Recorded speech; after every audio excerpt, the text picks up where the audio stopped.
ഇന്നത്തെ geo political ഡെവലപ്മെൻറ്റ്സിൽ നമ്മൾ ഇന്ത്യയിൽ നിന്ന് തന്നെ തുടങ്ങാം. ഇപ്പോൾ വെസ്റ്റ് ബംഗാളിൽ നിന്ന് നമുക്ക് നോക്കാം. ഇപ്പം വെസ്റ്റ് ബംഗാളും ബംഗ്ലാദേശും തമ്മിലുള്ള ബോർഡർ ഫെൻസിങ് ഏരിയ എത്രമാത്രം ഇനിയും ബാക്കിയുണ്ട് എന്നുള്ളത് കൃത്യമായിട്ട് അവിടുത്തെ നിലവിലത്തെ ചീഫ് മിനിസ്റ്ററായിട്ടുള്ള സുവേന്ദു അധികാരി കുറേ സ്ഥലങ്ങളൊക്കെ ഇപ്പോൾ അളന്ന് കുറിച്ച് കൃത്യമായിട്ട് ഗവൺമെൻറ്റിന് BSFന് കൈമാറിയിട്ടുണ്ട്. അപ്പോൾ അതേപോലെ തന്നെ ബംഗ്ലാദേശുമായിട്ടും ചർച്ച നടത്തി ഉത്തരവാദിത്തപ്പെട്ട ആൾക്കാരുമായിട്ട് ഡീൽ ചെയ്ത് ബംഗ്ലാദേശിൻ്റെ ബോർഡർ ഫോഴ്സുമായിട്ടും ചർച്ച നടത്തി കൃത്യമായിട്ട് സ്ഥലങ്ങൾ തിട്ടപ്പെടുത്തുകയാണ്. അപ്പോൾ അതായത് നമ്മൾ ഈ വീഡിയോ കണ്ടു കഴിഞ്ഞാൽ മനസ്സിലാക്കാൻ പറ്റും, ഓപ്പൺ ഗ്രൗണ്ടാണ്. ഈ ഓപ്പൺ ഗ്രൗണ്ടിൽ ഒരു സൈഡ് ബംഗ്ലാദേശിൻ്റെയും മറ്റേ ഭാഗം ഇന്ത്യയുടെയുമാണ്. അപ്പോൾ ഇവിടെയൊക്കെ ഫെൻസിങ് ഇല്ലാതെ ഇത്രയും കാലം കിടന്നു എന്നുള്ളതാണ് നമ്മൾ മനസ്സിലാക്കേണ്ടത്. അപ്പോൾ ഇതിനെല്ലാം മമതാ ബാനർജി ശരിക്കും ഉത്തരവാദിത്തപ്പെട്ട വ്യക്തിയാണ്. അതായത് നമ്മൾ വിചാരിക്കുന്നത് പോലെ ആറ്റുവരമ്പുകളും അല്ലെങ്കിൽ ഈ വാട്ടർ വേസ് അതിലൂടെ ഫെൻസിങ് ഇടാൻ പറ്റില്ല എന്നുള്ള തരത്തിലുള്ള ഒരു 700 കിലോമീറ്റർ സ്ഥലങ്ങളാണ് ഈ സ്ട്രഗ്ലിംഗ് നമ്മൾ നേരിടുന്നത് എന്നാണ് വിചാരിച്ചിരുന്നതെങ്കിൽ അത് തെറ്റി. അതുമാത്രമല്ല, പല വില്ലേജുകളെയും കണക്ട് ചെയ്യുന്ന രീതിയിലുള്ള ഫെൻസിങ്ങൾ അവിടെ ഇട്ടിട്ടില്ല എന്നുള്ളതാണ് മനസ്സിലാക്കേണ്ടത്.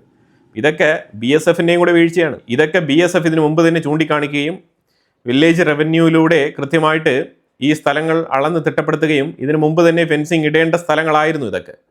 അപ്പോൾ ആ സ്ഥലങ്ങളൊക്കെ ഇപ്പം ഫെൻസിങ് ഇടുകയാണ്. ഇതിലെ കൂടെയൊക്കെ ബംഗ്ലാദേശികൾ ചെറപറ ഇന്ത്യക്കുള്ളിൽ വന്നുകൊണ്ടിരുന്നു എന്നുള്ളതാണ് യാഥാർത്ഥ്യം.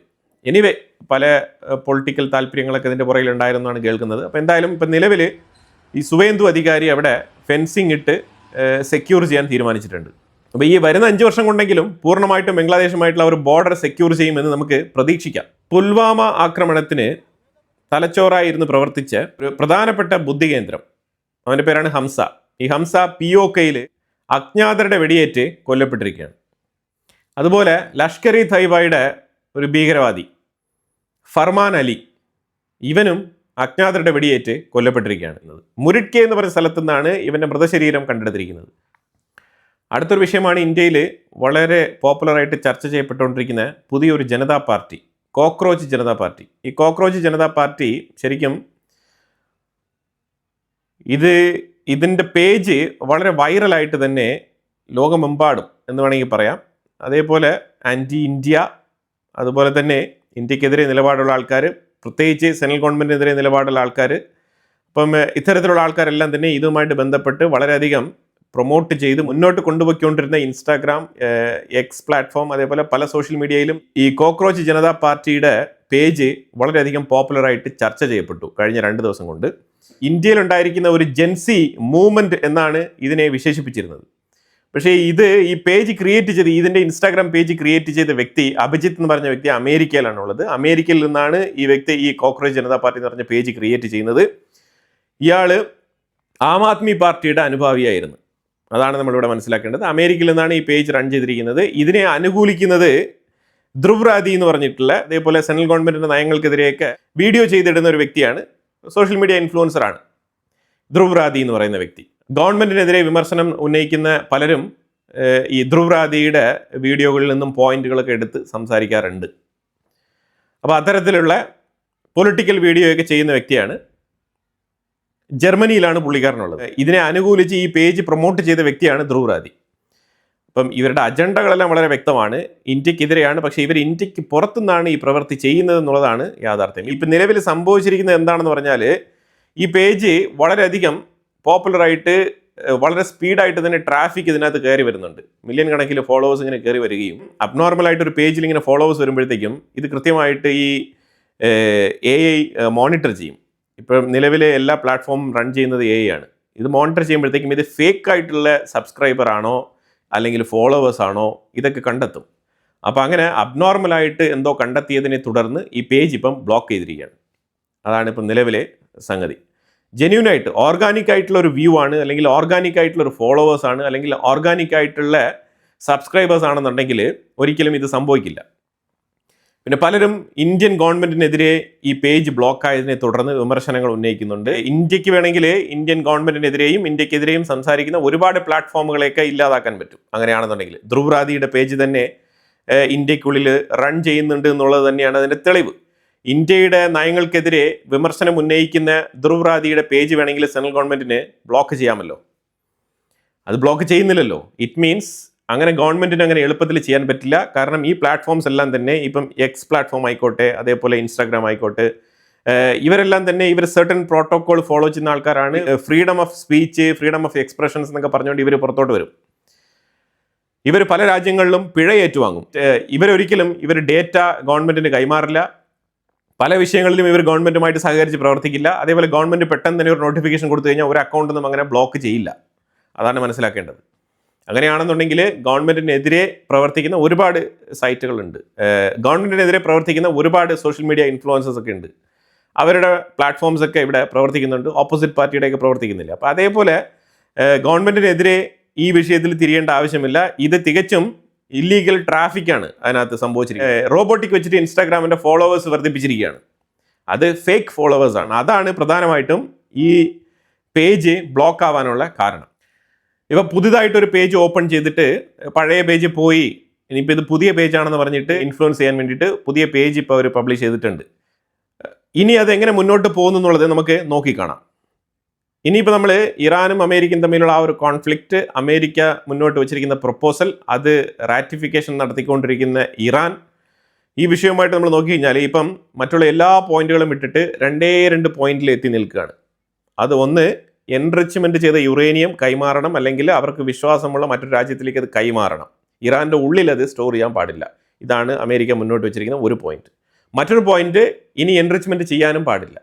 ഇതാണ് ഈ 2 പോയിന്റാണ് ഇതിനകത്ത് പ്രധാനമായിട്ട് അമേരിക്ക നല്ല ബോൾഡ് ലെറ്റേഴ്സിൽ ടൈപ്പ് ചെയ്ത് കൊടുത്തിരിക്കുന്നത്. ഈ 2 പോയിന്റും അംഗീകരിച്ച് കഴിഞ്ഞാൽ ബാക്കിയെല്ലാം ഓട്ടോമാറ്റിക്കായിട്ട് നടക്കും. ഇതെല്ലാം തന്നെ ഈ പോയിന്റിനെ ഡിപ്പെൻഡ് ചെയ്തുള്ള പോയിന്റുകളാണ് ബാക്കിയെല്ലാം. അത് പലപ്പോഴായിട്ട് ഞാൻ ഇവിടെ പറഞ്ഞതുകൊണ്ട് വീണ്ടും ഞാനത് റിപ്പീറ്റ് ചെയ്യുന്നില്ല. ഇപ്പോൾ ഈ 2 പോയിന്റ്, ഇപ്പോൾ ഇത് ഇന്നലെ വൈകുന്നേരം ശരിക്കും പറഞ്ഞാൽ വൻ കോമഡി ആയിരുന്നു സംഭവം. ആദ്യമേ ഇറാനിൽ നിന്ന് ഒരു വാർത്ത വരുന്നുണ്ട്, എൻറിച്ച്ഡ് യുറേനിയം ഞങ്ങൾ വേറെ രാജ്യത്തേക്ക് കൈമാറും എന്ന് പറഞ്ഞിട്ട്. അപ്പം സ്റ്റോക്ക് മാർക്കറ്റിൽ ഒരു ചേഞ്ച് വരുന്നുണ്ട്. ഒരു മണിക്കൂർ കഴിഞ്ഞിട്ട് എൻറിച്ച്ഡ് യുറേനിയം എവിടെയും കൈമാറില്ല, അത് മസ്റ്റായിട്ട് ഇറാൻ്റെ ഉള്ളിൽ തന്നെ ഞങ്ങൾ സംരക്ഷിക്കും എന്നുള്ളൊരു സ്റ്റേറ്റ്മെൻറ്റ് വരുന്നുണ്ട്. മാർക്കറ്റിനെ മാനിപ്പുലേറ്റ് ചെയ്യുന്ന രീതിയിലായിരുന്നു സ്റ്റേറ്റ്മെൻറ്റ് വന്നത്. ഇതിൽ യാഥാർത്ഥ്യം എന്താണെന്ന് പറഞ്ഞാൽ ഇറാൻ എൻറിച്ച്മെൻറ്റ് ചെയ്ത് വെച്ചിരിക്കുന്ന യുറേനിയം എവിടേക്കും കൈമാറില്ല എന്നുള്ളതാണ് അവർ പറഞ്ഞ വാർത്തയായിട്ട് മനസ്സിലാക്കാൻ പറ്റുന്നത്. ആദ്യം വന്ന വാർത്ത ഫേക്ക് ആയിരുന്നു. അതുപോലെ ഫോക്സ് ന്യൂസ് ട്രംപിനൊരു സർവേ നടത്തി കൈമാറിയിട്ടുണ്ട്. സർവേ എന്താണെന്ന് പറഞ്ഞാൽ ഇറാന് മേൽ ആക്രമണം നടത്തണോ വേണ്ടയോ എന്നുള്ള രീതിയിലാണ് സർവേ. അപ്പോൾ അവർ നടത്തിയ സർവേയിൽ, കഴിഞ്ഞ മാർച്ച് മാസം നടത്തിയ സർവേയിൽ 40% ആൾക്കാർ ആക്രമണം നടത്തണ്ട എന്നും 60% ആൾക്കാർ ആക്രമണം നടത്തണമെന്നും വോട്ട് രേഖപ്പെടുത്തിയിരുന്നതായിട്ടാണ് ഫോക്സ് ന്യൂസ് പറഞ്ഞിരിക്കുന്നത്.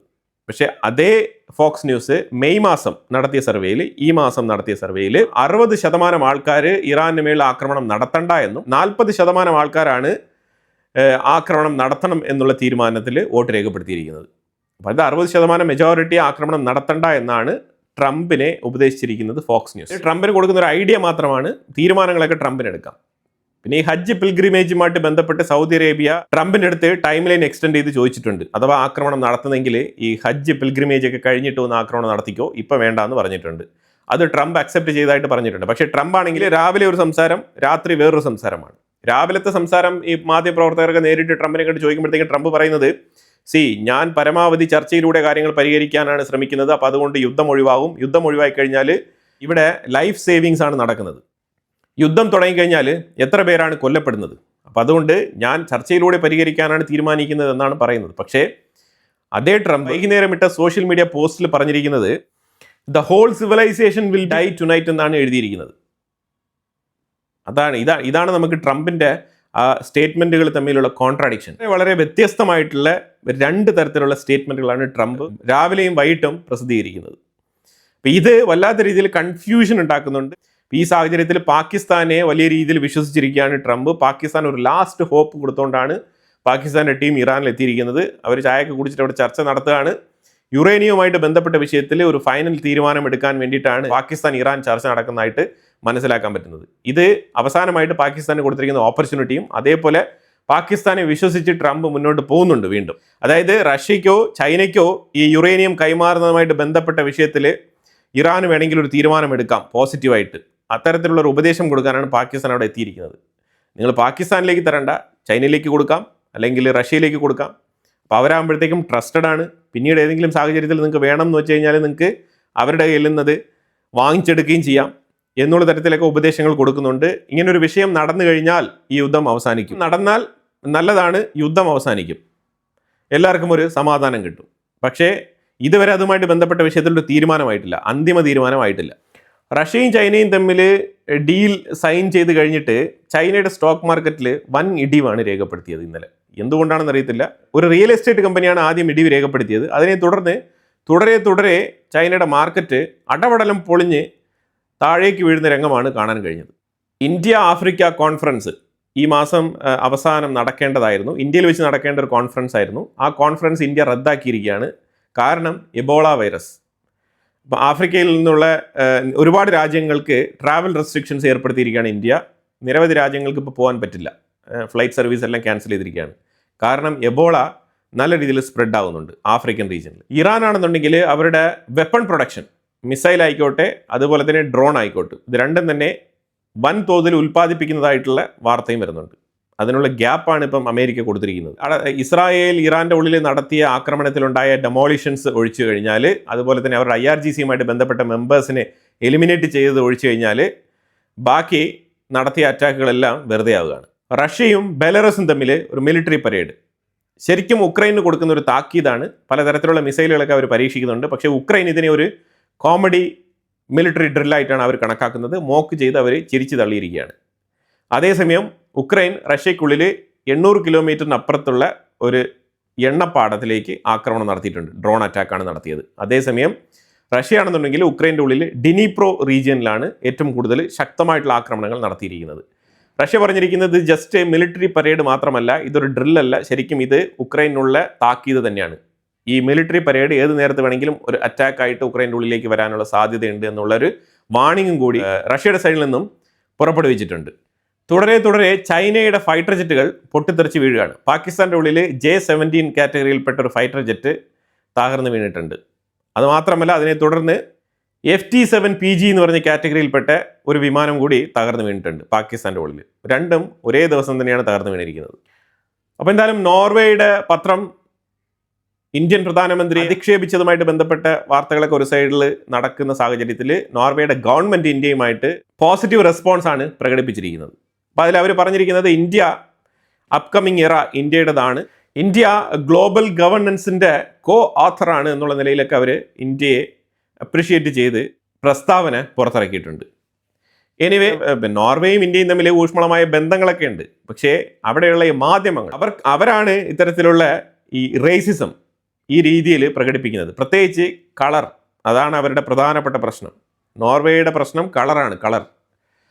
അപ്പോൾ എന്തായാലും അവരുടെ റേസിസം അവർ തുടരെ അതിനിപ്പോൾ എത്ര കാലം കഴിഞ്ഞാലും ചിലരുടെയൊക്കെ രക്തത്തിൽ അലിഞ്ഞു ചേർന്നായിരിക്കും. അപ്പോൾ അതുകൊണ്ട് അത് ജനറ്റിക്കായിട്ട് തന്നെ നോർവേയിലുള്ള ചില മാധ്യമ പ്രവർത്തകർക്ക് അത്തരത്തിലുള്ള അസുഖം പിടിപെട്ടിട്ടുണ്ട്. അത് മാറാൻ വലിയ ബുദ്ധിമുട്ടാണ്, അതിന് മരുന്നില്ല. അതൊക്കെ നമ്മളൊരു സൈഡിൽ മാറ്റി നിർത്തിയിട്ട് നമ്മളുടെ ഇൻവെസ്റ്റ്മെൻറ്റ്, അതേപോലെ എക്കണോമിക് ഡെവലപ്മെൻറ്റ്, അതേപോലെ തന്നെ നമ്മുടെ രാജ്യത്തിൻ്റെ പുരോഗതി, ഇതുമായിട്ട് ബന്ധപ്പെട്ട് ഇന്ത്യയുടെ ഫോറിൻ പോളിസിയുമായിട്ട് ശക്തമായ നിലപാടെടുത്ത് മുന്നോട്ട് പോവുകയാണ്. അപ്പോൾ എന്തായാലും വളരെ വിലപ്പെട്ട കുറേ ഇൻഫർമേഷൻസ് ആണ് ഈ വീഡിയോയിൽ ഞാൻ പങ്കുവച്ചത്. ഇതിനെക്കുറിച്ചുള്ള അഭിപ്രായങ്ങൾ കമൻറ്റ് ബോക്സിൽ രേഖപ്പെടുത്തുക. കൂടുതൽ വാർത്തകളുമായിട്ട് അടുത്ത വീഡിയോയിൽ വരാം. Thank you so much.